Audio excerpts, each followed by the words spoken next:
Lessons from the Seven Churches. First Love.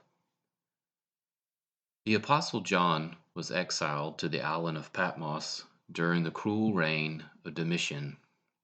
John's crime was that he proclaimed and shared the saving message of the Lord Jesus.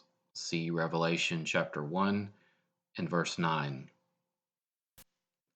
On Patmos, John received a prophetic revelation, but also 7 letters to 7 churches that existed at that time in Asia Minor, or modern-day Turkey.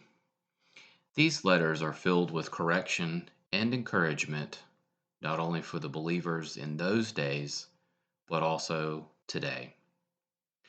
The first church addressed was the church in Ephesus, which was a prominent city at that time. One of the things that Jesus commends them for is their strong doctrinal stance. They stood strong and were commended by Christ for turning from both moral corruption and theological error. However, everything was not perfect at Ephesus. In Revelation chapter 2 and verse 4, Jesus rebukes them for having left their first love. It is important to note that they did not lose their first love, but rather left it. Somewhere along the way, they had lost their love and devotion for Christ. For a Christian, we are to love the Lord first and be fully devoted to Him.